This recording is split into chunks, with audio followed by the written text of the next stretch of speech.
and kind of being very, very watchful of invades. No one's grouping up to make any major moves. Now, a minute in, that's when you would see a team probably group up they wanted for an invade, and look at that. With Shen up towards the top, everyone else from IG is actually grouping up near the bottom half of the map. They're moving in down towards this brush. Oh, and another ward comes down. They definitely want to put a bit of pressure down here and really spot out what might be happening. They're warding a lot. They're really, really looking for invades. They kind of went down actually as safety in numbers. I think actually just to put the ward down safely. Looks like Invictus really don't want to go for any kind of a cheeky push, so they're pretty safe. And wow, Alex Each is actually in that brush that was used earlier in that first game against Frost that they kind of jumped over to. So he definitely did his research as well. Yeah, everybody has been watching. We see that Xiao Xiao taking out 6 wards and the potion for himself, so he's really trying to get this early game for his team and not allow them to open that early aggression up.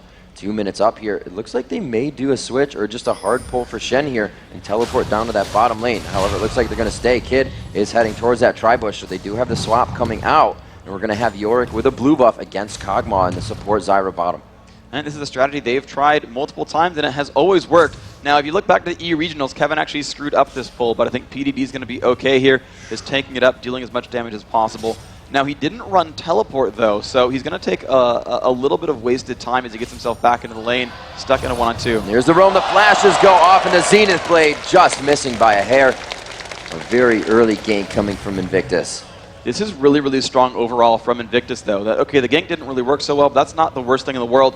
What they've got, though, is a really strong 2-on-1 and 1-on-2 lane here. Kid and Xiao Xiao should be able to completely shut down Darien.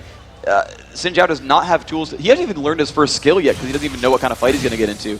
But he's going to have a very, very tough time in this top lane. Whereas York with the Golem buff, really not the end of the world. Now, it does mean that Genja gets a completely free lane, so they're not going to be able to shut down Kog'Maw. Ezreal and Leona together should be able to put a lot of damage off onto a lane like that. But even still, shutting down Darien is just as important as shutting down Genja, and they're going to be able to do this here. Looks like Darien now still playing aggressive without that flash up top, and they do see that in the jungle. However, here is the counter gank, that point to victory that they need to work on, and they're going to get it right here, but it's a 3v2. There's a lot of crowd control to come in, and they see Darien coming from the backside. So much damage on the Moscow 5. First blood going to Illusion with the assists to the AD and support.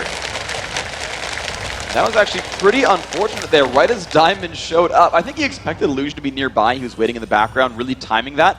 But the thing is, once he's safeguarded over, they just both got hit by Shadow Dash. He was really unable to counterattack the entire time and wasn't able to force Kid to stop swinging. So a lot of damage coming out there. And Illusion, yeah, that first blood really, really good. Now, M5 are making some moves themselves, though. You've got to realize that they're actually pushing very, very hard onto PDD and that bottom turret. Genja no longer with turret aggro, should be able to put out a lot of damage. He's actually swinging for minions instead of the turret, though. It looks like M5 actually not trying for an early turret kill. This actually plays a Invictus super pushing top lane. The full minion wave is there, but Leona took too much damage off the bat. I don't think they're going to be able to continue with this. Nice move up by Darien, though. He bought a lot of time, and oh, wow. He got an early red elixir there as well, so he can spike his health back up just in case something tricky happens to him. Again, PDD being pushed out bottom with that blue buff. He's able to help himself. They are 700 gold in the lead from that first blood, and the assists tagged onto that. Illusion returning to his jungle. He has not gone back to buy yet, but he does have a good amount of money under his belt. Right now, the most in the game, 927 gold to himself as the jungler. That's really going to help his presence in lane once he goes through these camps, and then he's really just going to be able to forget about the camps for a little bit and use that time to help out the lanes a lot more. Yeah, I do expect to see these junglers ganking very constantly throughout this game. This plays really to their overall play style. York, though, kind of going back into the jungle, though, kind of unsafe in his lane. I don't know if he Spidey sensed Diamond being around, but he did retreat. His mid lane actually is pretty difficult for Alex East. This is really what happens, though. Like I said, the Cassiopeia, a bit of a counter pick. Diving in on the turret. Ignite is on as well. This could be enough. It is! Z-Tai picking up the second kill of the match.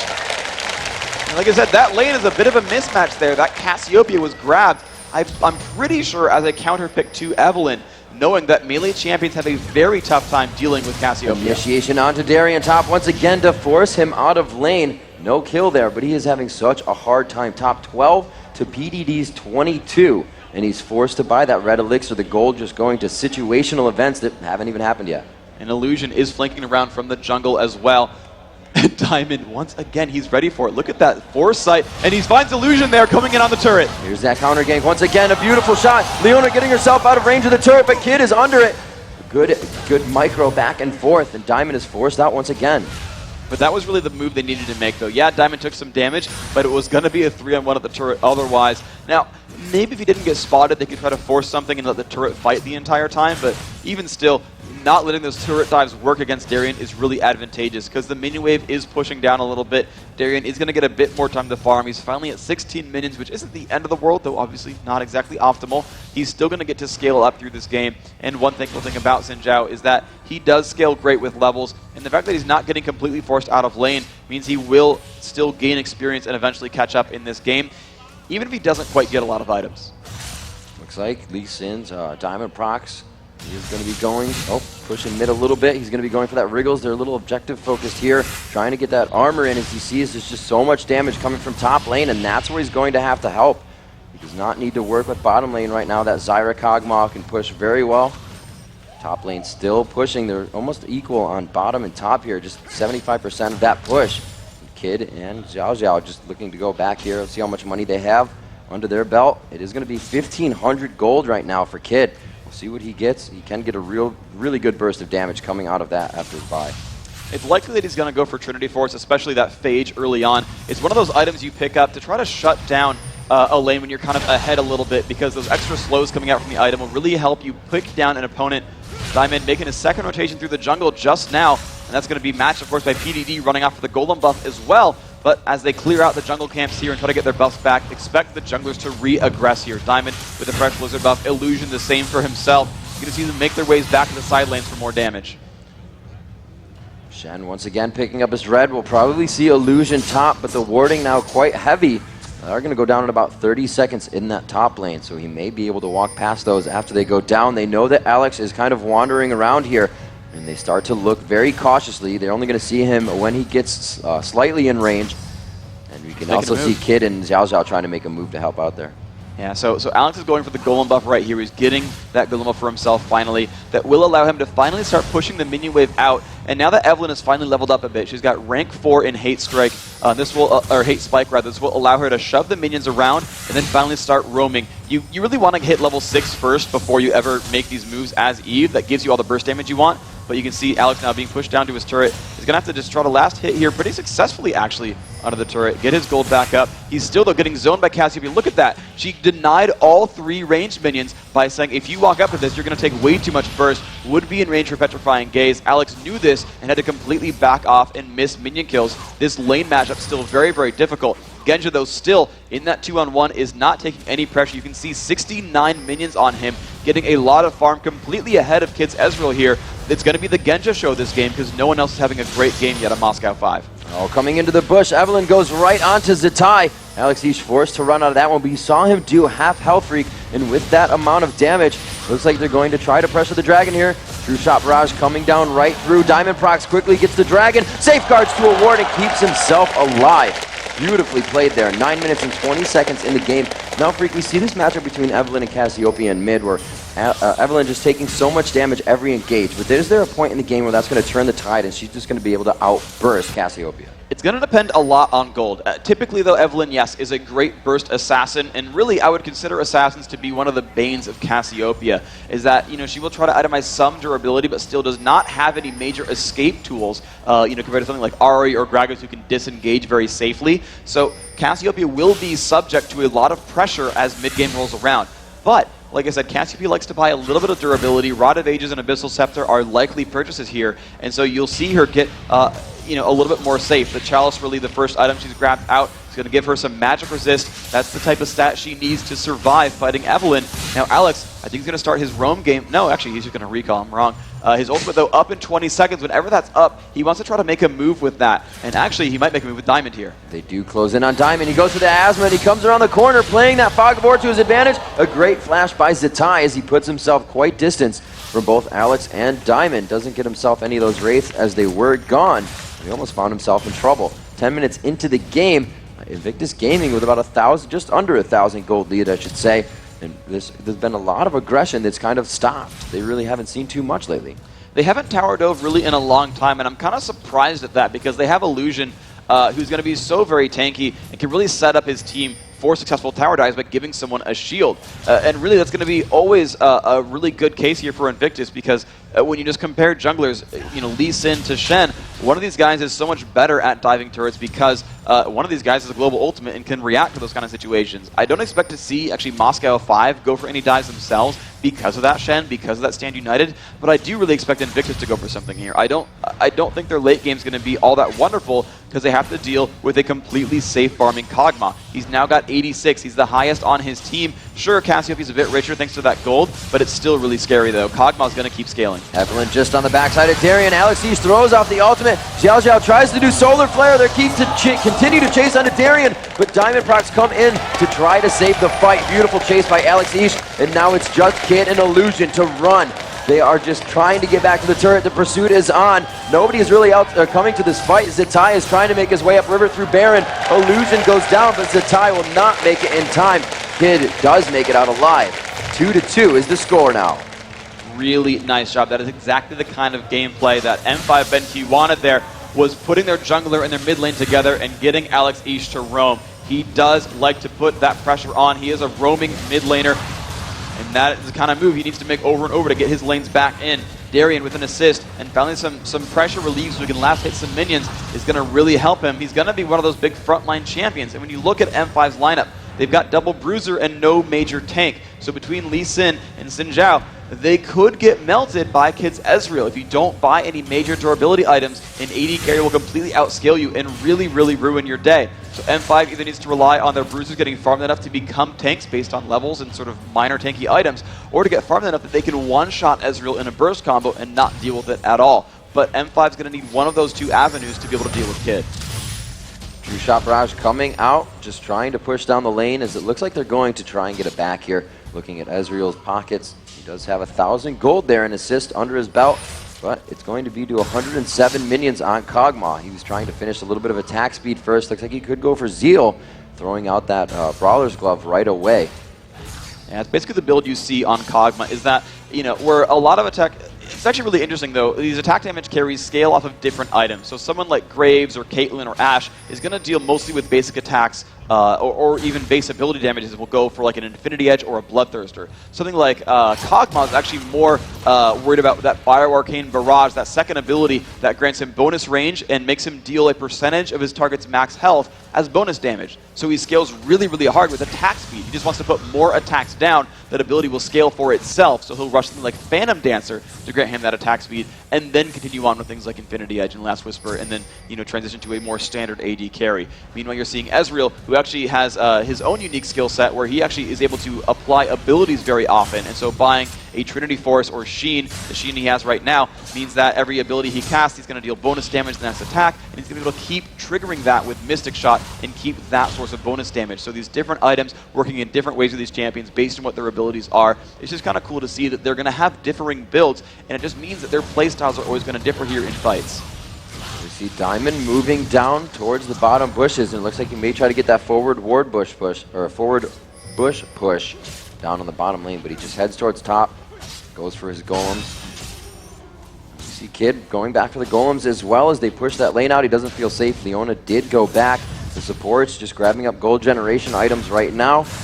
Damage mitigation in the magic resistance department down there for Zyra. Gosu knows he needs to be a little bit more aggressive on the support, so he's going to try to get into the fight more and make himself tanky as well. Support's usually helping out with those area of effect abilities for their teams. But we're going to see, like you said, Freak, a complete kill team. These guys are going to scale very hard, and in that aspect, who do you see having this late game? The late game, I still think it might be the Kog'Maw story. I just overall like M5's lineup because they've got the burst damage to deal with Ezreal. Even though they can clone it, I still think it's pretty strong. They can kind of run in, one-shot someone, and then try to disengage, and then fight a 5-on-4 afterwards. And the entire time they're backed off, they're backed up by what I think is going to be a very, very safe Kog'Maw. I don't see the answer for Genja here. He's going to keep scaling, and that really is the ultimate reason why I like M5.Benq's late game. So we see 0 turrets down across the map. Dragon being done once again. It goes again as well. 2 on Moscow 5.Benq. Diamond Procs being very good with the timer on that, but the engage happens. Solar Flare goes out. Gosu Pepper goes down, but he gets his ultimate off. So that's going to help out a little bit for these guys as they push down. Moscow 5 just melting under the pressure right now. Too much damage is coming out. Diamond.Benq being chased. Genja cannot get under the turret. They will probably get both of them. It looks like Genja just got far enough away, but the chase is true strong from Kid. Nobody goes down for Invictus. They're going to keep this going. They're going to turn this into some more pressure. That Yorick clone just tanking the turret. PDD's ghouls have to tank it for a short time, but now the backdoor bonus is there. They're going to pull back a little bit, and just look at all those kills they've picked up. That mid-game team fight so very, very strong. Alex Ish really got caught unaware, did not get to use his ultimate or his Deathfire Grasp. So one of those core tenets of that M5.Benq lineup, the burst damage to kill someone off right away, was completely not there in that fight.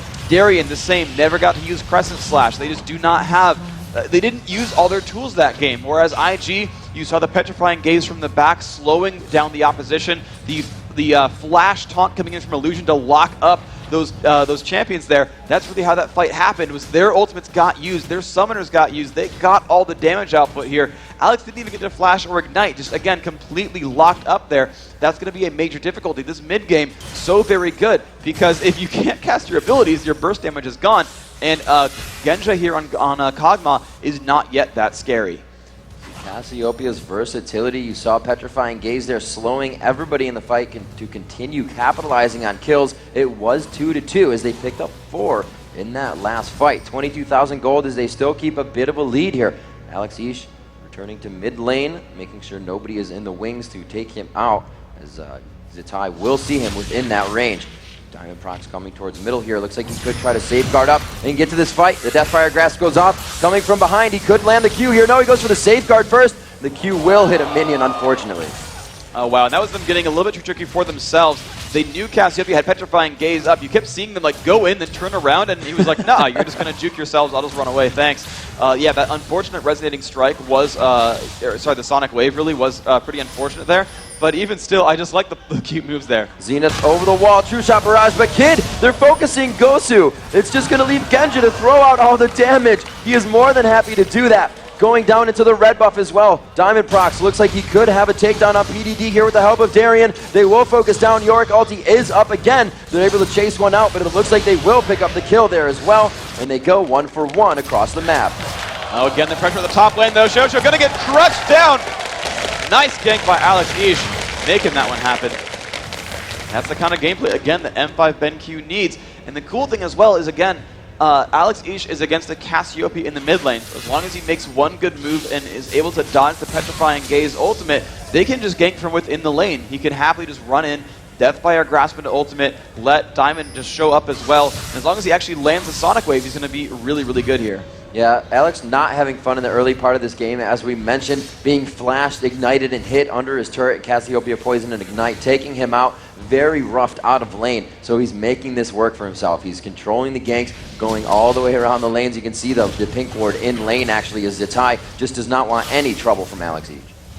And that's really true. That's going to be how Cassiopeia will play this matchup, is shove the minion wave, you know, kind of watch where Alex is going. If he thinks aggression might happen, he's going to turn around and back right out. You saw him put a Vision Ward down in that mid lane because he wanted to make sure he could see if Alex would push on through. Now Invictus, knowing they have a gold advantage, are actually shoving in for turrets. This is exactly what they want to do. They know they're ahead. They need to push some objectives and really make this mid game their own. They're really timing all these waves perfectly. Getting to the tower as soon as they're getting a wave. There's no stalemate time to give Moscow 5.Benq their time to transfer over to mid. So they continuously get turret damage down without really taking any themselves. And this is just, again, just going to be their gameplay. With Cassiopeia, they've got wave clearing. With Shen, he can split push and teleport back to a team. This is really exactly what IG needs to do to win this game, is split up just a little bit, send Shen off to the side, and just apply pressure to the outside of the opponent's base. Now, they've gotten one turret so far, but they're going to go for that number 2. Shen, of course, going for that third up top. This is working perfectly for IG. And here we go, the attack comes in, Petrifying Gaze, Solar Flare goes down, Zitai drops one as well, but Alex Ish will find Zitai in the fight. A lot of that carry damage has gone down, and they continue to just go for Gosu Pepper. Darien falls as well. Finally, we lose Xiao Xiao, and IG starts to lose members of their team. PDD, the last one to go. A double kill coming up for Kid, and they finally take down onto Kog'Maw. It is going to be Illusion coming in a little late there. But Alex Ish making that turnaround, got himself a triple kill as Evelynn. That's going to be a huge deal overall. And that's you know, a difficulty there is Illusion, you know, trying to show up at the end there, not putting out too much overall. And it was basically saying, hey guys, you know, you can only focus so many champions. Because they have Yorick and Shen, who aren't huge damage dealers, all that pain is going to come out in burst, first of all, and then as far as persistent damage goes, it's just Cassiopeia and just Ezreal. And they were focused on killing Pepper, killing Genja, killing Diamond, and killing Darien, and Alex was left alone to fight the entire time. Let's take a look at a replay of that last fight, because it was neck and neck 4-4 when we see just what happened. So the initiative comes out, Cassiopeia with a lot of poke, and they're going to try to get the initiation. You're going to see there's the jump. They go immediately, but look at that perfect petrifying gaze. The burst just everywhere. Look at all the damage being dealt. But then Ezreal just chases down under the turret, dealing as much damage back there. Alex Ish is safe the entire time to kill whomever he wants and picks up kill after kill. Now as they move to Dragon here, as we're back to live, looks like Invictus may be able to take their first Dragon here. They have been 3. Diamond Prox waiting on the wing to get in there and smite this out. Who will be able to grab their Diamond? Diamond Prox grabs it out! Can they win the fight? They lost a lot of HP on the focus there. Alex Ish on a rampage as he drops PDD, and it looks like they will be able to melt a few members here of Invictus Gaming. Diamond is still alive somehow. Puts on the shield. Can they get these last 2 with a sliver of health and an ace and the Dragon Steel when they lose 3?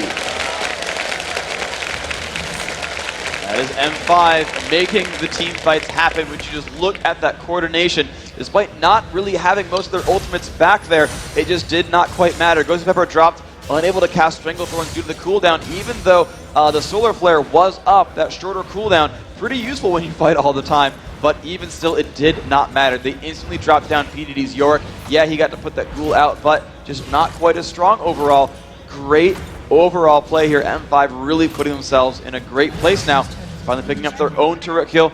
Now 3-0 on Dragons. That is the only reason they had this gold lead here. It's 14-14 with a turret deficit and a lot of minions on a lot of champions, but they've got that Dragon pressure, that objective right there, really keeping M5 in this. Freak, this is such a crazy game.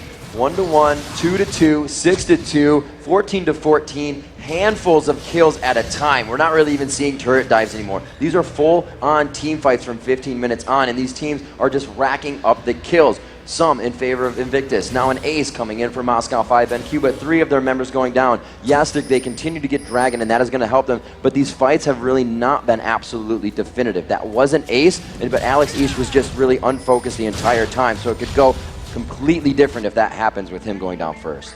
Well, the good thing for him, though, is he's about to not go down first anymore. M5, Team Guardian Angel, is about to be in effect. You can see a lot of items coming through. Sin Zhao's got the Null Magic Mantle and the Cloth Armor. Null Magic Mantle and Cloth Armor are here on Lee Sin. Chain Vest and Null Magic Mantle here onto Evelyn, and you're even seeing Zyra. That's actually probably an Aegis in that case, but you're going to see a lot of durability on most of that front line here. It's about to be 8 life M5 here, and that's going to be very difficult to burst through for Invictus Gaming.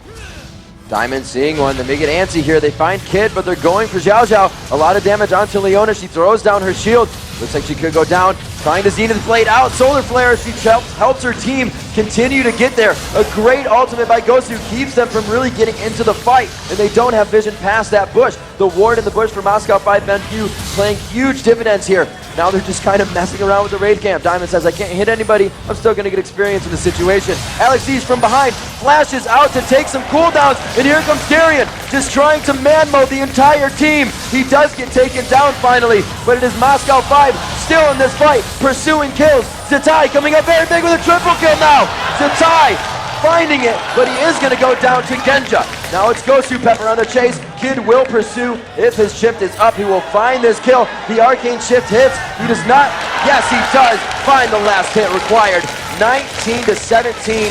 5 kills for one, 3 for the other. Like I said, just in handfuls. And this is just going back and forth over and over again. It looked like M5 got a little bit greedy there. They got that free kill onto Leona, which was nice, opening up a 5-on-4. But the problem is, the fights really depend on how good is Petrifying Gaze going to be. That's really turning these battles. Her ultimate is so feast or famine. If she stuns multiple targets, you're going to see M5 drop off really, really fast. And look at that build. It's so aggressive. Went Sorcerer Shoes, got the Abyssal, but then went for a Death Cap. You see sometimes these Cassiopeia players will go for Spell Vamp, they'll go for some durability, Rod of Ages. Not the case, it's all damage output all the time. Let's see that last fight go down. It was so close. Who's the big player? Let's find out right now. We see the opening goes on, they jump on a Kid, but the thing is Darien not that farm, doesn't really shut Kid down, he's able to put out a lot of damage. There's a fight in the middle, and Genja really caught out here, out of position, down below half health, and burning his summoner heal. The flash coming out from Ghost Pepper as well. Now check out the next big play. A little bit of harass comes down. There comes Alex Ish. The first is on. Again, Darien in the middle of it all. Not a big deal though. And Kid is left alone to put out damage the entire time here. Kid completely safe. There's the ult from Zatai. Burst damage. Kenja goes down. Alex tries to come back in, but he's unhealthy there. Look at that Kid. Just turns around and destroys him. The AD carry's still alive. And that's what happens if you don't kill Kid or you don't kill Genja. That's how those fights turn around. An easy chase there for Kid. You've got to kill the AD carry first. You've got to. You cannot waste your cooldowns on anyone else. Invictus Gaming has not really pushed too much off of these fights, Reek. We've seen this happen before. You need to start capitalizing on things. That top turret was very nicely prepped for them to be taken down throughout the entire lane, and they're able to capitalize on that. So inching by these fights, they are going back and forth. We did see the ace there, but they still need to be picking up more. They didn't find the last dragon, so they need to capitalize very hard off of every fight they win. Well, as long as they can capitalize off of turrets, that's going to be fine. The difficulty, though, is it's now only 3-2, and it's going to be a bit harder for Invictus because these outer turrets are all gone, and they're not doing the best job of timing Dragon. They've not been picking them up. Yeah, okay, they made an attempt for that third one. Of course, it did get stolen. They need to keep the pressure on these objectives and really turn these fights into something special, because as we've seen this game, the fights are going back and forth. The gold basically equal. The fights are really determined by Zatai's ultimate and how coordinated the teams are, if anyone gets caught, if anyone lands skill shots or not. So, you know, the only way to cement yourself into the lead is actually by making some really big moves and snowballing yourselves ahead so that your gold can cover any mistakes you might make. You know, go for it. No, you freak. You said that this game is so close, and I think statistically close throughout the entire tournament. At 28 minutes in the game, this is the closest we've had the gold and the kills. This game is still anybody's matchup. The fight's about to start again. Initiation comes in from Darien. Good job, Kid. Almost. Oh, he does get taken down. He doesn't even get a chance to attack. Zatai falling to M5.Benq. Alex Ish coming up very big, but it's Diamondprox with the double kill. The chase onto PDD is just too strong, and this completely spells Baron at 29 minutes for M5.Benq. That M5 initiation combo, man, it worked this time. They completely eviscerated Kid's Ezreal, and there was no damage left to support the team the rest of the way through. M5 with complete map control. Illusion's not even going to try to steal away Baron Nashor. There's that objective you want to get after winning a team fight. M5 finally winning a battle convincingly enough they can move on and get something else. They've finally got themselves a bit of a gold lead. They've got map control. Expect to see at least a turret fall down pretty soon. Impeccable timing, though, on Dragon means they're going to go for that one first, but they still do have time, and Baron buff, really, over these next 3.5 minutes to push down another turret and kind of put that advantage back in their favor as well. The fourth dragon of the game, just adding to the pockets of M5.Benq. The richest person in the game right now is going to be Genja on Kog'Maw, but right behind him by 100 gold. They're both at 11,000, 10,000 right now for Zatai, so you can just see how far ahead they are. These guys really banking it for themselves, and the kills going across the board for them. 8 kills for Genja, 8 kills for Alex Ish. They almost have the same exact score. 4 kills coming in for Diamondprox as well. Darien had a very hard game top, but he's got 14 assists, so he is participating in every fight still.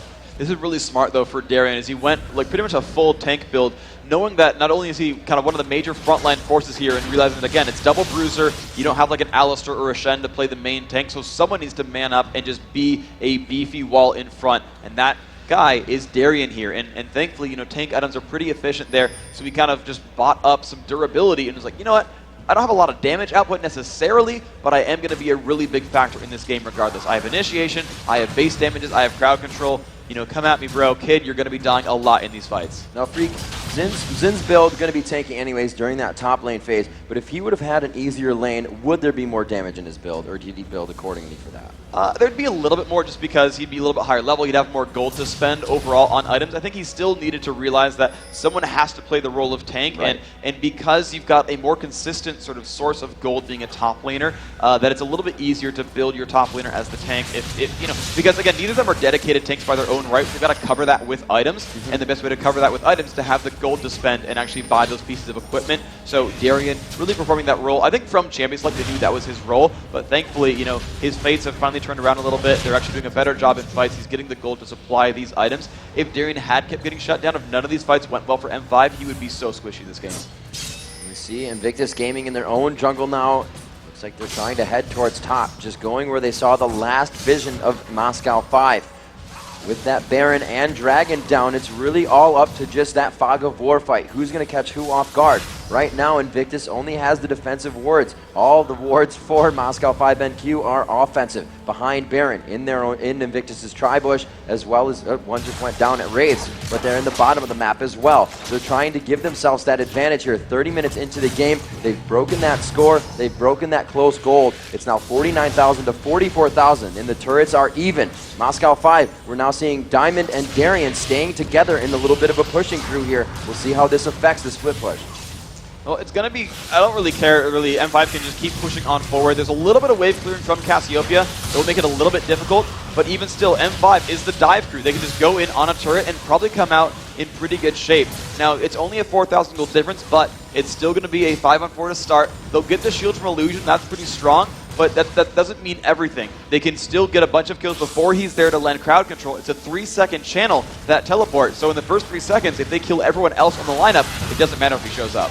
Going right under the turret, there's the dive in, trying to blow some cooldowns. They blow Stand United, Alex East in the back. He's able to drop Satai and flash out of that one alive. The Gosu ultimate is going to knock all of them up, and there's just way too much crowd control for them to answer back. Moscow 5 wiping them out. 2 left for Invictus Gaming. Illusion may go down under the turret. Kid is forced to just keep distance right now. He makes it onto the fountain, but Kid gets doped. Oh, Darien goes down from the fountain laser, and it looks like they are forced out, Freak, but inhibitor turrets are going to get the damage in before they make it. Yeah, they're going to get hurt a little bit, but it's still a 4 versus 2. Darien channeling his Ender Mach Noon, diving at the base turret right there. And they would have liked to have that, but it's going to be GG anyway. Congratulations, M5 winning game 1 of the quarterfinals. Invictus needs to find something to come back for game 2. Moscow 5 a little on their heels in the beginning, but they just played their game. They continued to gank over and over. Diamond Prox definitely countered the ganks beautifully. He was always top when you saw Illusion there. And that's really what it takes, though. You've got to be aggressive as that team and reactive at the same time. That relying on counter ganks was so impeccable there. And Invictus knew that top lane was like a free win if they could get